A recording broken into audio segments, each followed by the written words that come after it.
Hey, how y'all doing?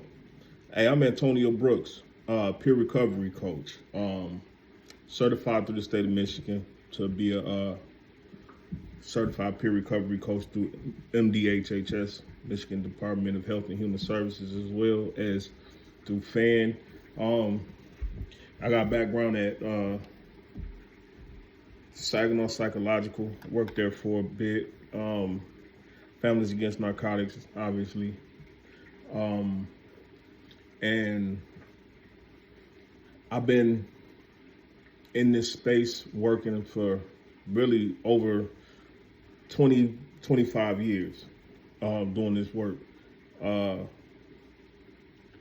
and so I'm bringing it back now to all the way back around to I've mentored youth and teens and elementary age kids from just having mentor programs to coaching basketball, football, even hockey.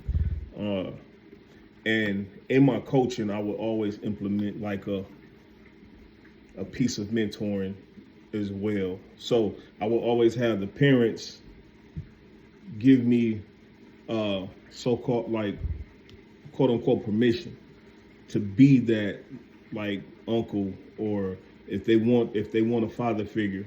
I communicated with the parents and the mothers as far as how they wanted me to deal, in what capacity with the children. And most of them, the fathers was missing. So they liked my method of mentoring so that they would bring their kids year after year.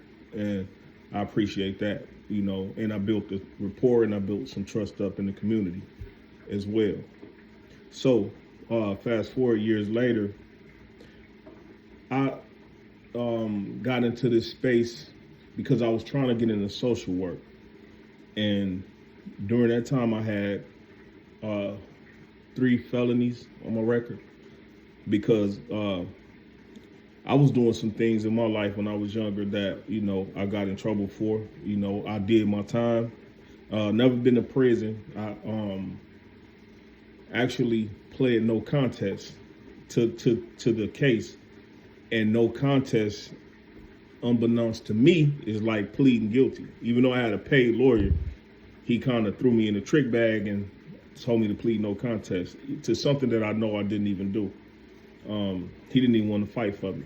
So that being said, I was like, I was in my early 20s, like probably 19, 20.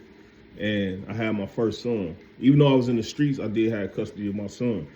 And I had him with me as well while I was doing a lot of stuff. So I wanted to make sure that I can get out and be with my son still. You know what I'm saying?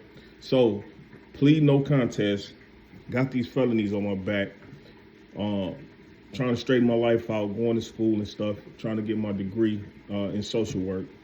And all while I'm going to school, nobody told me, like, bro, you cannot get your degree in social work, or you can't work in this space with your record, because one of the felonies was a violent charge. And so I was like, okay, so what I'm supposed to do now? So I went and talked to the counselor. My counselor at Delta told me, she was like, well, you'll never be able to work as a social worker. And I'm like, wow. She was like, so basically you just wasted your time. And if I was you, I'd get into something else. So so me wanting to take care of my business as a man, I started going to school for residential construction, because they had just got that program there. I did that, but that's just not something that I wanted to do. I couldn't see myself basing my career off of that. So I started going to school for business. And then in business, it was like, they're not teaching me something that I don't already know. Like, they're not teaching me anything valuable. That's just the way that I was feeling. It's just not what I wanted to do. That wasn't my passion, and that it wasn't my purpose. You know what I'm saying? So I just kept losing interest in stuff. And I ended up working just menial jobs, cooking, plants, stuff like that. No, and that's no diss. I'm not trying to downplay those type of jobs, but it just wasn't for me. You know what I'm saying? Like, kitchen managers, seemed like they just always thought they was on some other type of level, and I always end up getting into it with them. You know what I'm saying? Like I'll let you know how I feel in a few shakes of a rattlesnake's tail. If you know what I'm saying, if you're getting out of pocket, I got to let you know. I can't be talked to in a way that I'm not talking to you. So don't disrespect me, and I'm gonna keep it the same. You know, I'm gonna give you the same report that you give me. Put it like that. And in a lot of those places, people get into positions and they let that power go to their head. So I couldn't fit in. So either way, I know what I wanted to do, and I had spoke to acquaintance of mine, and he was telling me what he did for a living, and I had never heard of what a recovery coach, a peer recovery coach, and so I found out a little bit more about it.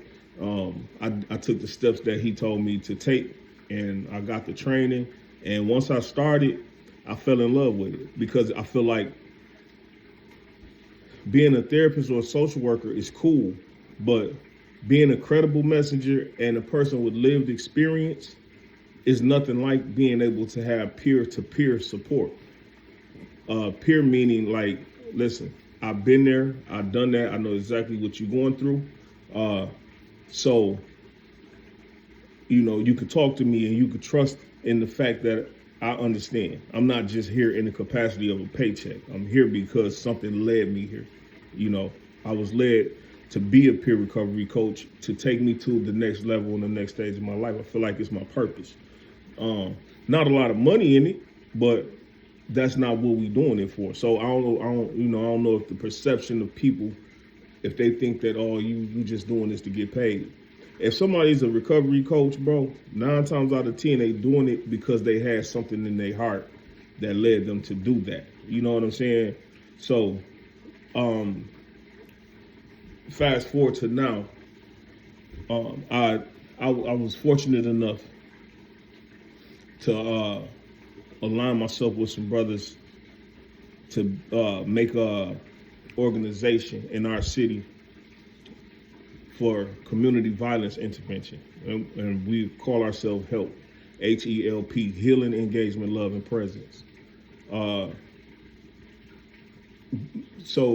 before that, I had my own organization, which was Civilized Felon, which is this. That's, if you're looking at this shirt, wondering what it is. Civilized Felon was me just saying that I'm not going to allow the fact that I'm a felon keep me in a position of mediocrity, or keep me held back, so to speak, because people with felonies, a lot of doors get closed in our faces. You know what I'm saying?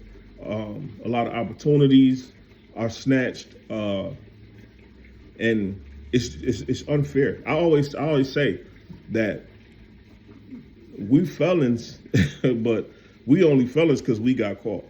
Because you better believe the ones that's doing the arresting, the ones that's doing the judging, the ones that's doing the attorneys, the jurors, whoever in the system is doing some of the same things or worse as felons do, but they just haven't got caught. Some of them have gotten caught, and it's not about what you know all the time, it's who you know. So, and a lot of that stuff gets swept under the rug. So I always tell my guys, don't feel bad. You know, don't let that make you feel less of a man or a woman because you have a felony and because your opportunities have been limited because of that. Now, you just made a mistake. And so with Civilized Felon, that's why I became a recovery coach and like a life coach and almost a case manager. So it's like all of this stuff jumbled up because that's what I do. I don't care. It's not about just drugs or alcohol with me. It's about putting your life back together and getting back on the right track. So, you know, and like I said, fast forward, we came up with the group HELP, and it's a lot behind that. One day, y'all gonna see us out here in full force. We out here right now in full force, but y'all gonna see us moving like the force that we are. I think our footsteps were guided by a higher power to meet up because we like-minded brothers and doing I think we doing God's work. I think we doing what God wants us to do, because we all living purposefully and intentionally and unselfishly. It's not for us what we do. So that's just a little introduction of who I am, and why I do what I do. So stay tuned, because I'm gonna have a part 2 to this. You know what I'm saying? But in the space that I'm in, I'm in transition, just busy. I got people calling and people knocking. So my services are always in demand, which that's a good thing and a bad thing, right? Because when people stop needing a recovery coach, then I'm gonna be out of a job. But then that must mean that I'm doing a good job if they don't need me no more, right? So I'll settle for the latter. I'll figure something out though. But deuces, thanks for listening.